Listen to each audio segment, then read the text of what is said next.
अस्सलाम वालेकुम व्यूअर्स। नया दौर के प्रोग्राम दी हैट्रिक शो में मैं हूं आपका मेजबान सरदार खान। व्यूअर्स, जैसा कि आप जानते हैं, पाकिस्तान और जिम्बाब्वे की क्रिकेट टीमों के दरमियान दूसरे टेस्ट मैच का आगाज हो चुका है और इस मैच की खास बात पाकिस्तान के ताबिश खान को टेस्ट कैप का मिलना है।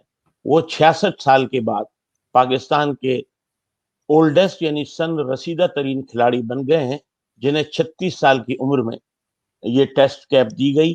598 फर्स्ट क्लास विकेटें लेने तक उनको इंतजार करना पड़ा और अगर कोई और खिलाड़ी होता तो शायद दिल बर्दाश्त हो जाता, लेकिन ताबिश खान ने हमेशा जिस जद्दोजहद और लगन से इसका इंतजार किया है, बकौल शायर उनके बारे में ये कहा जा सकता है कि मैं रेजा रेजा तो होता हूँ हर शिकस्त के बाद, मगर निढाल बहुत देर तक नहीं रहता।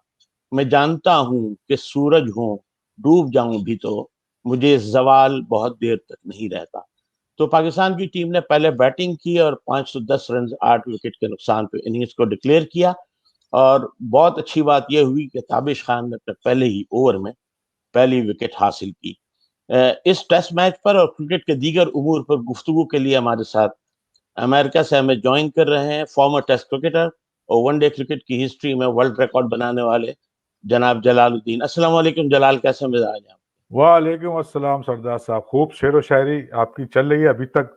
बस दिल जैसे हम पेशावरी करते रहते हैं। नहीं नहीं, एक अच्छी बात है और हमें भी लुत्फ आता है उससे, क्योंकि मैं खुद तो शायरी कर नहीं पाता, सुनने का जरूर शौक है।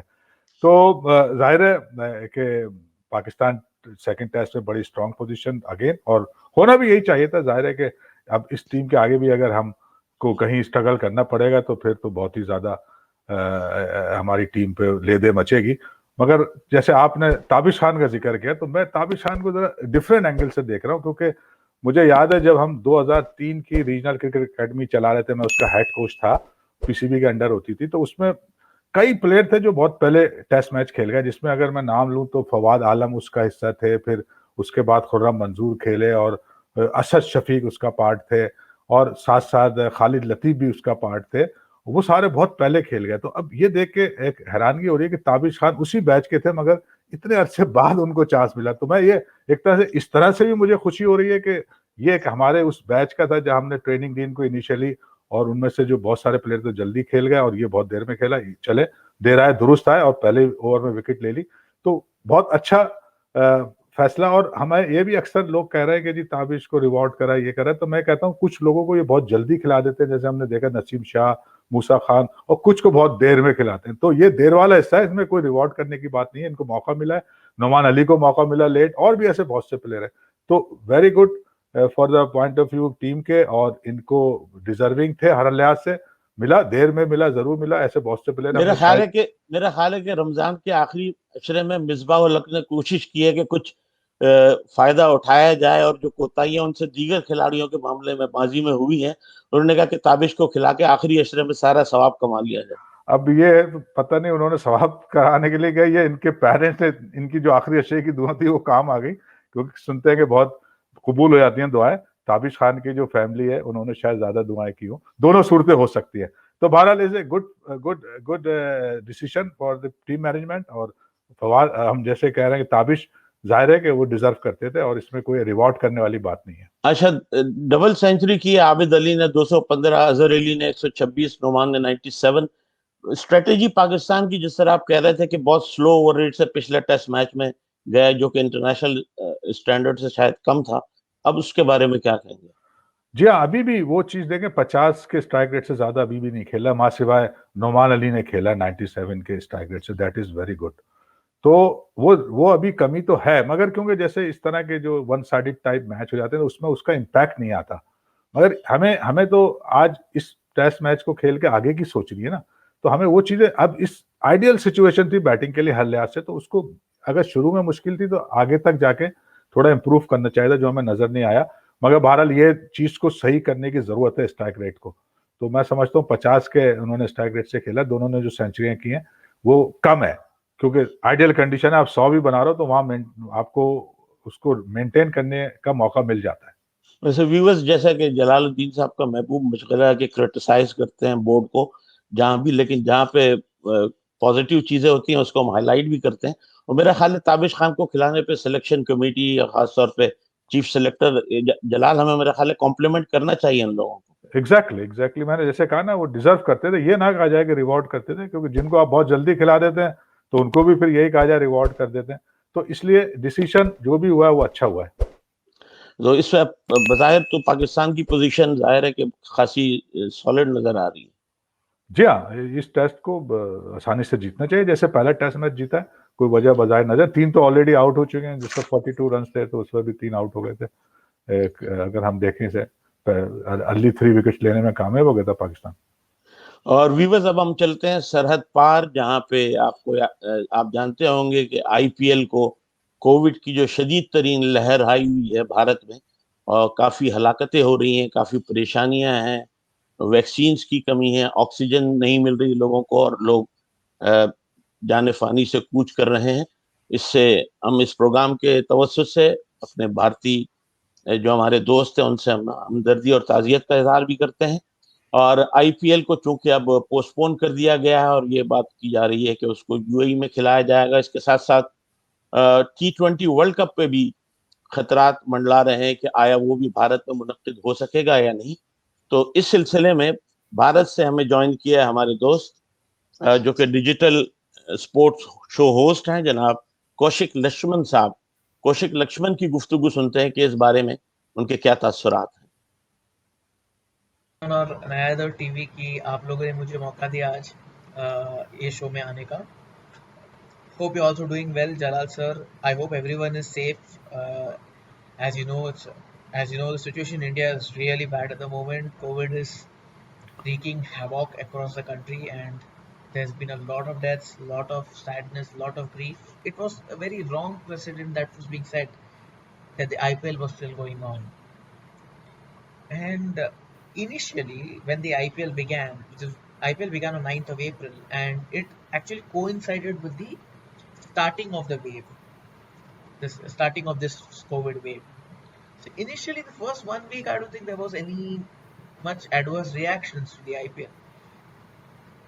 The reactions on mainstream media and social media, the adverse reactions really started to explode was, I think, around the second week of IPL, when the situation got really bad all over the country, especially in Delhi. And it was a very stark contrast that the public of the country was helpless, were literally battling for the life, or battling for oxygen cylinders, and at the same time, the IPL was literally and metaphorically in its own bubble. The IPL also did not do anything to negate this perception.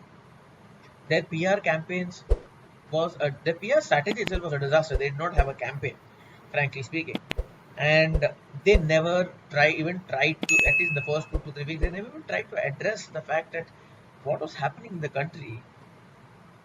Did not There was no concentrated effort to maybe show that, okay, the franchises or the BCCI are going to, like other from all the earnings that they're going to receive from conducting the IPL would maybe divert a portion of it, at least, to in the COVID in the COVID relief activities.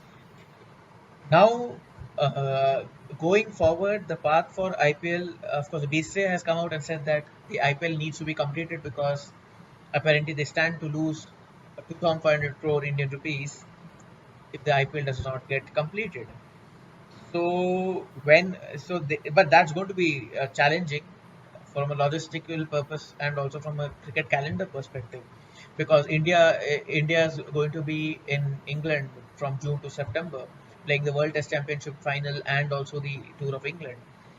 Of course, there are many English counties which are now saying that they want to host the remainder of the IPL as a build up to the World Cup that will happen in the subcontinent. Now, that itself is a big question. How will holding 2 to 3 weeks of the IPL at the end of India's Tour of England in England help countries prepare for a T20 World Cup that's going to happen in the subcontinent? Now, the next question is, where is the World Cup going to be held?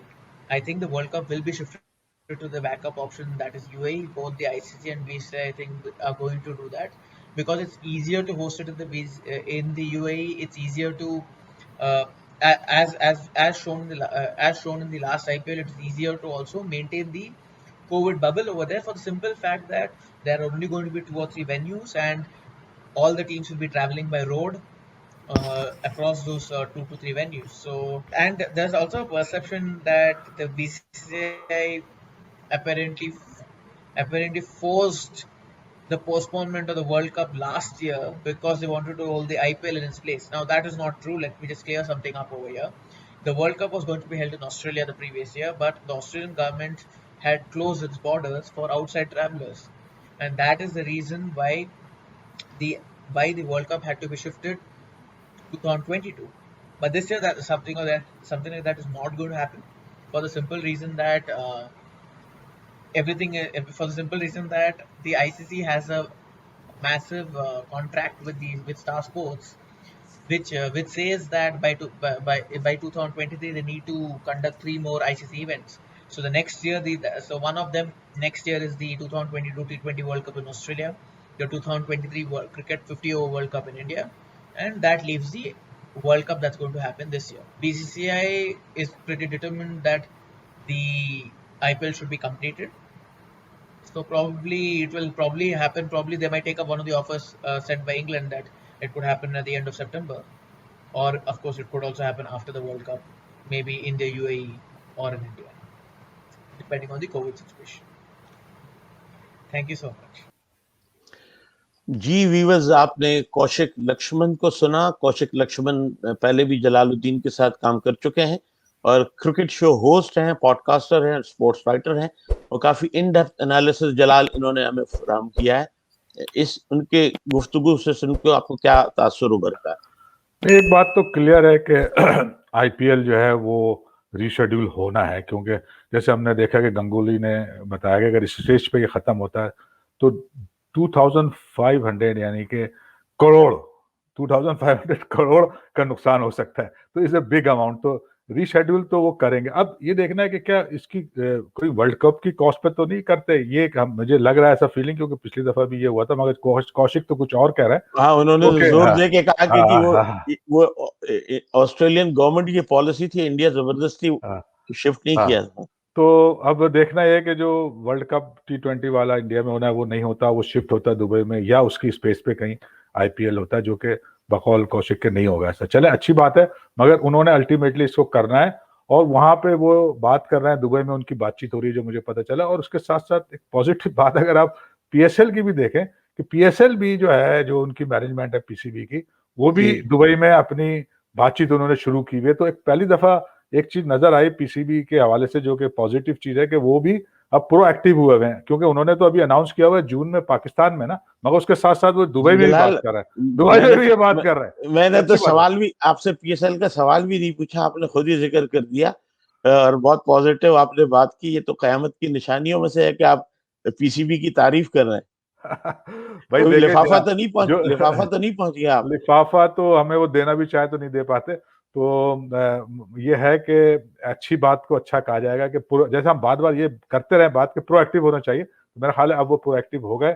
और ये एक positive बात है कि वो Dubai में भी बात कर रहे हैं कि इनकेस अगर जून में यहाँ कोई प्रॉब्लम आती है तो वो उसको कर लें। दोनों लीगों के लिए बहुत जरूरी है कि इसको कंप्लीट किया जाए। जी वीवर्स, अब हम अपने अगले सेगमेंट की तरफ चलते हैं। हाल ही में पाकिस्तान क्रिकेट बोर्ड ने एक पीसीबी पेरेंटल पॉलिसी का ऐलान किया है और बहुत पॉजिटिव साइन है। उसमें यह है कि अगर किसी वुमेन क्रिकेटर के यहाँ विलादत होती है तो 1 साल की पेड लीव उनको दी जाएंगी। न सिर्फ 1 साल की पेड लीव दी जाएंगी, बल्कि उससे अगले साल का कॉन्ट्रैक्ट जो है वो भी उनके लिए गारंटी किया जाएगा। इसी के साथ साथ अगर किसी मेल पाकिस्तानी क्रिकेटर के यहाँ विलादत होती है तो उनको भी 1 महीने की पेड लीव दी जाएगी।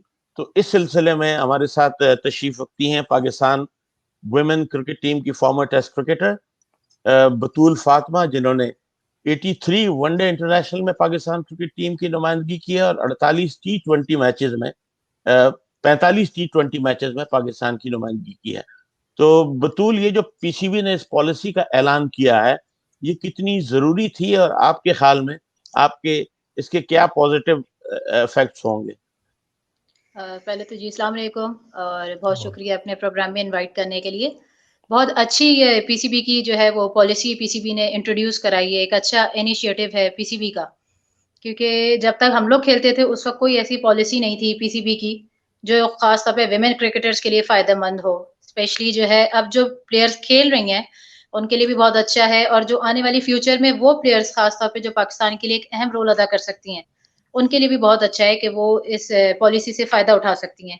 मैं बात करूँ जब हम लोग खेलते थे तो हम लोगों ने यही सारे कंसर्न्स होते थे हमें कि पता नहीं हम लोग शादी के बाद इसको कंटिन्यू कर सकेंगे कि नहीं, या ये सारी जो प्रॉब्लम्स आती हैं इसी सोच के हम लोगों ने जो है वो पीसीबी से पहले ही रिटायरमेंट ले ली थी, क्योंकि उस वक़्त कोई ऐसी पॉलिसी थी नहीं कि जिसकी वज़ह से हम अपने खेल को भी कंटिन्यू करते और अपनी फैमिली लाइफ़ को भी जो है इसके साथ-साथ कंटिन्यू करते। तो आप इंटरनेशनली भी खेलती रही हैं, जाहिर है कि ये और बोर्ड्स बाकी खवातीन से कभी आपकी बात हुई है, ऑस्ट्रेलियन या न्यूजीलैंड या दूसरे क्रिकेटर से, कि वो किस तरह इस मामले को मैनेज करते थे? ऑब्वियसली ज़ाहिर-सी बात है, मेरा ख़्याल है कि सिर्फ़ ऑस्ट्रेलिया और न्यूज़ीलैंड 2 ऐसे कंट्रीज़ हैं, जिन्होंने अभी तक ये पॉलिसी जो है वो इंट्रोड्यूस की हुई है, बाकी कंट्रीज़ इस पे शायद सुना है कि वर्क कर रहे हैं। तो हमारा पाकिस्तान जो है उसने ये अच्छा इनिशिएटिव लिया कि जल्दी जो है इस चीज़ को, आपको पता है जैसे बिस्मा मारूफ की इस तरह की लीव आई थी, तो उसके ऊपर शायद इन्होंने इस चीज़ का इनिशिएटिव लिया और बड़ी अच्छी चीज़ है। इसमें जो सबसे अच्छी चीज़ मुझे लगी कि आप सिर्फ़ जो है वो आपको एक 12 महीने की जो लीव उन्होंने दी है, उसके बाद ख़ास तौर पे बहुत ज़रूरी था कि जब बेबी पैदा हो जाता है, तो उसके बाद बहुत ज़्यादा परेशानी हो जाती है कि उस छोटे बच्चे को छोड़ के अम्मा तो खेलने जा नहीं सकती। तो ये एक और इससे अच्छा इनिशिएटिव है कि उन्होंने इसके साथ भी उन्होंने ये पैकेज किया है कि आप उसके साथ बेबी के टेक केयर के लिए कोई आप साथ कर सकते हैं। उसमें भी पीसीबी का सुना है कि वो जो है जितने भी उसका अकोमोडेशन और जितने ट्रैवलिंग के अखराजात होंगे वो शेयर किए जाएँगे। तो मेरा ख़्याल है कि बेबी बर्थ के बाद भी जो है वो हमारे लिए बड़ी यूज़फुल होगी ये लड़कियों के लिए। जी, जलाल, इस पे ये सारी पॉलिसी जो आई है, इस पे आप क्या कहना चाहेंगे? नहीं, डेफिनेटली जैसे बतूल ने बताया कि, और ये तो खुद एक्सपीरियंस करती रही हैं, खेला है इन्होंने वीमेंस के साथ, तो ये definitely is very helpful for the women's cricket. और मैं तो खुद ग्रास रूट से लेके वीमेंस क्रिकेट से और पाकिस्तान टीम तक अटैचमेंट मेरी है, और मैंने डेवलपमेंट में भी काम किया है वीमेंस के साथ, और मैं बतूल के साथ भी एक टाइम था जब हम कुछ कोचिंग वोचिंग करते थे। तो definitely is a good sign, और इससे बड़ी हेल्प मिलेगी वीमेंस क्रिकेट को, और उनमें जो फर्दर मोटिवेशन भी बढ़ेगी जब इस तरह की फैसिलिटीज प्रोवाइड की जाएंगी पीसीबी की। तो फिर आप कहेंगे जी मैं पीसीबी की तारीफ कर रहा हूँ, लिफाफा तो नहीं मिलने वाला। नहीं, जहाँ सही है वहाँ सही बात की उम्मीद जाएगी। पे दुनिया कायम है जलाल। जहाँ सही है वहाँ सही बात की जाएगी, और ये एक अच्छा फैसला है। और अभी लगता है कि मुस्तबिल करीब में शायद बिस्मा मारू जब इससे बेनिफिट होंगी, तो उसका प्रैक्टिकली इम्प्लीमेंट भी हमें नजर आ जाएगा, जो कि इन फ्यूचर एक राह बन जाएगी बाकी लोगों के लिए। तो अच्छा है, इस शुड बी मेरा ख्याल है कि पीसीबी चेयरमैन का मेनली सुना जाता है कि एहसान मानी साहब को ये इनिशिएटिव ज्यादा फोकस था इस पे। जी हाँ, एक दफा जब मैं लास्ट कभी इसमें सिलेक्शन कमेटी में था, तो वो काफी कंसर्न रहते थे वीमेंस क्रिकेट के हवाले से कि भाई इनको कैसे हम बेनिफिट कर सकते हैं। उसमें उनके सेंट्रल कॉन्ट्रैक्ट की भी एक दफा उनसे बात हुई थी, तो वो उसमें काफी सपोर्टिव नजर आए थे। तो मैं समझता हूँ अगर उन्होंने इसको इनिशिएटिव लिया है तो इट्स ए गुड थिंग। और पीसीबी वैसे भी overall ICC and PCB are काफी वो कीन है कि विमेंस क्रिकेट को किसी ना किसी तरह नेक्स्ट लेवल पे लेके जाया जाए, और मर्दों की क्रिकेट यानी मेंस क्रिकेट के कहीं ना कहीं करीब लाया जाए। ये उनकी पॉलिसी का भी हिस्सा है, तो उसमें ये सारी चीजें आ रही हैं। तो मैं समझता हूँ इट्स ए गुड थिंग, और यकीनन इसमें पीसीबी की तारीफ करना है, और हम कर रहे हैं। जी, बतूल ये बताइए कि आजकल आप क्या कर रही हैं? आप अपने क्रिकेटिंग करियर को आपने बिल्कुल ही खैरबाद कह दिया है या? जी, बिल्कुल, आपको बताइए कि अगर ये शायद पॉलिसी पहले आ जाती तो शायद मैं भी क्रिकेट को कंटिन्यू किया हुआ होता मैंने भी। तो अगर ताबिश खान को 18 साल के बाद आप टेस्ट क्रिकेट में ला सकते हैं, तो कोई ना कोई आप वुमेन्स क्रिकेट जी। को वापस अट्रैक्ट कर सकते हैं मेरे ख्याल। बिल्कुल, ज़ाहिर-सी बात है। फिर मैंने अपनी जो थी हम ज़ेडटीबीएल से, क्योंकि हमारा डिपार्टमेंट ज़ेडटीबीएल था, तो मैं एज़ ए प्लेयर खेलती थी, तो फिर ज़ेडटीबीएल की तरफ से फिर मैंने एज़ ए कोच, क्योंकि मैं एज़ ए प्लेयर शायद उस तरह ना टाइम दे पाती क्रिकेट को, तो फिर मैंने अपना जो है एज़ ए कोच वहाँ पे ज़ेडटीबीएल में अपने आप को जॉइन कर लिया था। क्योंकि पीसीबी की तरफ से कोई ऐसी पॉलिसी नहीं थी, तो मुझे ज़ाहिर-सी बात है कि क्रिकेट को जो है वो रिटायरमेंट लेनी पड़ी थी। तो आप वापसी का सोच सकती हैं? नहीं, अब तो शायद बहुत मुश्किल है, काफ़ी साल हो गए। लेकिन ये कि आने वाली, अब मैं सोच रही थी कि बिस्मा मारूफ की अगर ये पॉलिसी शायद ना आती, तो मेरा ख़्याल है बिस्मा भी साल बाद या बेबी के होने के बाद शायद जिस तरह और प्लेयर्स हैं, मैं हो गई, नैन आब्दी हो गई, अस्माविया इकबाल हो गए, हम सब लोग इसी तरह आहिस्ता-आहिस्ता करके छोड़ते चले गए। तो कोई ऐसी पॉलिसी नहीं थी। अब मेरा ख़्याल है बिस्मा इस चीज़ को आगे जाके कंटिन्यू आराम से कर सकती है। जो उसको इतना अच्छा इनिशिएटिव मिला है पीसीबी की तरफ से। ठीक है, बहुत शुक्रिया। व्यूअर्स, हम प्रोग्राम के अख्ताम की तरफ बढ़ रहे हैं। हमारे ट्विटर हैंडल्स हम आपको बता दें, जलालुद्दीन साहब का @जलालुद्दीन कोच और कौशिक लक्ष्मण का है @RK लक्ष्मण और हमारे प्रोड्यूसर शुजाउद्दीन साहब का है @स्नाकी कराचीआइट और मेरा ट्विटर हैंडल है @सरदार खान 60। आप कोई कमेंट देना चाहें, कोई तजवीज़ देना चाहें, हमें दे सकते हैं। और व्यूअर्स, जिस वक्त आप ये प्रोग्राम देख रहे होंगे उस दिन मदर्स डे होगा और अपनी वालिदाओं की खिदमत करें, उनको याद रखें, उनकी दुआएं लें, क्योंकि ये कामयाबियां, इज्जत, ये नाम तुमसे है। खुदा ने जो भी दिया है मकाम तुमसे है। जहां जहां है मेरी दुश्मनी सबब मैं हूँ, जहां जहां है मेरा एहतराम तुमसे है। सरदार खान को अगले प्रोग्राम तक इजाजत दीजिएगा। अल्लाह हाफिज।